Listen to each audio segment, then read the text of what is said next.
একটা Facebook account প্রায় এখন সবার কাছেই থাকে, কিন্তু অনেকেই আছে যারা বয়স্ক মানুষ বা হয়তো একদমই নতুন ইয়াং জেনারেশন, অনেকেই আছে এখনো অবধি ফেসবুক অ্যাকাউন্ট খোলেনি, নতুন করে খুলতে চায়।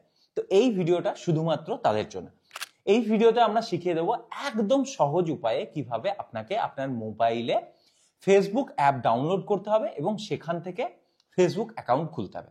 ওকে, ঠিক আছে, তো চলুন তাহলে শুরু করছি। তো প্রথমেই প্লে স্টোর থেকে বা অ্যাপ স্টোর থেকে আপনি ফেসবুক অ্যাপটাকে ইনস্টল করে নেবেন। ঠিক আছে, আমি অলরেডি ইনস্টল করে রেখেছি, আমি ওপেন করে নেব। তো এখানে এখনো অবধি কোনো অ্যাকাউন্ট খোলা নেই, আমি একটা নতুন অ্যাকাউন্ট ক্রিয়েট করে দেখাবো। তো নতুন অ্যাকাউন্ট ক্রিয়েট করার জন্য আমরা ক্রিয়েট নিউ অ্যাকাউন্টে ক্লিক করব। ওকে, তো এখানে দেখুন দুটো অপশন আছে, get started, I already have an account, এই দুটো। আমরা যেহেতু নতুন অ্যাকাউন্ট ক্রিয়েট করছি সেই জন্য গেট স্টার্টেডে ক্লিক করব। ওকে, তো এখানে আপনার যে নামে আপনি অ্যাকাউন্ট খুলবেন তার ফার্স্ট নেম এবং লাস্ট নেম এখানে দিতে হবে। তো আমি আমার ভাইয়ের নামে একটা অ্যাকাউন্ট খুলে দেখিয়ে দিচ্ছি। ওকে, তো ভাইয়ের নাম পিকু এবং টাইটেল নাম, তো আমি সেটাই দিলাম।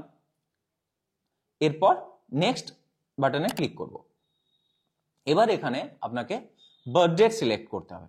তো আমার ভাইয়ের যেটা বার্থডেট সেটা আমি দিয়ে নেব 1 জানুয়ারি 2000। এরপর সেটে ক্লিক করব। ওকে, এরপর নেক্সটে ক্লিক করব। জেন্ডার সিলেক্ট করতে হবে, আপনি ফিমেল নাকি মেল নাকি মোর অপশন। ঠিক আছে, তো মোর অপশনের মধ্যে হি সি দেয়া আছে, তো যেহেতু ও মেল সেই জন্য আমি মেল সিলেক্ট করলাম। এরপর নেক্সট বাটনে ক্লিক করব। এরপর মোবাইল নাম্বার দিতে হবে। ঠিক আছে, তো মোবাইল নাম্বার দিলে সেই মোবাইল নাম্বারে একটা নোটিফিকেশন আসবে এবং সেই নোটিফিকেশনটা দিয়ে এই অ্যাকাউন্টটা ক্রিয়েট হবে। ওকে, তো যদি আপনি মোবাইল নাম্বার দিয়ে অ্যাকাউন্ট না খুলতে চান তো তাহলে সাইন আপ উইথ ইমেল দিয়েও করতে পারেন। তো আমাদের ফোন নাম্বারে বা যদি ইমেল আইডি দিয়েছেন তো তাহলে ইমেল আইডিতে একটা 5 অক্ষরের কনফার্মেশন কোড পাঠানো হবে, সেটা এখানে আপনাকে এন্টার করতে হবে। আমি কোডটাকে কপি করে নিলাম, এখানে এসে পেস্ট করে দিলাম। ঠিক আছে, এরপর নেক্সট বাটনে ক্লিক করব। তো এখানে জিজ্ঞাসা করছে আবার save your log in info. Log in info কি আপনি সেভ করবেন? আমি এখন সেভ করব না, বাট আমি রেকমেন্ড করব আপনি সেভ করে রাখবেন, তাহলে বারবার লগ ইন করার প্রয়োজন করবে না। সো আমি নট নাওয়ে ক্লিক করব। এবার আপনাকে একটা আপনার অ্যাকাউন্টের প্রোফাইল পিকচার আপনাকে লাগাতে হবে। ঠিক আছে, তো তার জন্য অ্যাড প্রোফাইল পিকচারে ক্লিক করবেন, দিয়ে ফটো লাগাবেন। ধরুন আমি এটা আমার পিকচার সিলেক্ট করলাম। ঠিক আছে, তো এরপর আমি কি করব, এই ডান বাটনে ক্লিক করব। তো এবার অ্যাকাউন্ট ক্রিয়েট হয়ে গেছে, ওয়েলকাম টু ফেসবুক। তো এখানে আপনাকে বলা হচ্ছে টার্ন অন কন্ট্যাক্ট আপলোডিং। আপনি যদি কন্ট্যাক্ট আপলোড করেন তো তাহলে আপনার বন্ধুদেরকে তাড়াতাড়ি খুঁজে পাবেন। ঠিক আছে, তো আপনি সেটা করতে পারেন বা নাই করতে পারেন। এখানে অপশন আছে নেক্সটে যাওয়া, নেক্সটে ক্লিক করব।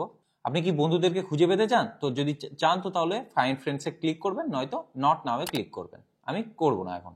তো যেহেতু আমি কোনো ফাইন্ড ফ্রেন্ড করলাম না তাই এখানে কোনো বন্ধু দেখাচ্ছে না, তো সেই জন্য আমি নেক্সটে ক্লিক করলাম। তো এবার আপনি কি নোটিফিকেশন টার্ন অন করবেন? যদি নোটিফিকেশন টার্ন অন করেন তো তাহলে কে আপনার প্রোফাইল লাইক করলো, কে কিছু শেয়ার করলো, এই সব কিছু নোটিফিকেশন ঢুকবে।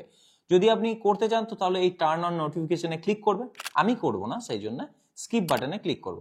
দেখুন আমাদের নতুন ফেসবুক অ্যাকাউন্ট কিন্তু ক্রিয়েট হয়ে গেছে। ঠিক আছে, এবার যদি এখানে ক্লিক করি, তারপর এই প্রোফাইলে যায়, তো তাহলে দেখুন আমাদের এই নতুন অ্যাকাউন্ট ক্রিয়েট হয়ে গেছে। তো আপনি এবার এই প্রোফাইলকে সেট আপ করতে পারেন, মানে এখানে আপনি আপনার ডিটেলস এন্টার করতে পারেন, কবে কি জন্মদিন, কি কোনটা ভালোবাসেন, এই সব ডিটেলস দিতে পারেন। বাট সেটা পরের কথা। এখন অ্যাকাউন্টটা আপাতত ক্রিয়েট হয়ে গেল, আমরা এখান থেকে এটাকে ক্যান্সেল করি। সো স্টপ করে দেব। এখন দেখতে পাচ্ছেন আমাদের কিন্তু এই প্রোফাইল ক্রিয়েট হয়ে গেছে। এবার এখান থেকে আপনি কভার ফটো অ্যাড করতে পারেন এবং এডিট প্রোফাইলে গিয়ে আপনি আপনার ডিটেলস কিন্তু এখানে অ্যাড করতে পারেন, আপনার সিটি, হোম টাউন, এডুকেশন, এই সব কিছু আপনি এন্টার করতে পারেন। বাট সেটা সময় সাপেক্ষ। অ্যাকাউন্ট কিন্তু আমাদের ক্রিয়েট হয়ে গেল। ওকে, তো এইভাবে আপনাকে আপনার নতুন ফেসবুক অ্যাকাউন্টকে ক্রিয়েট করতে হবে। ওকে, আশা করি আপনাদের বুঝতে কোনো রকম কোনো অসুবিধা হয়নি কিভাবে অ্যাকাউন্ট ক্রিয়েট করতে হয়।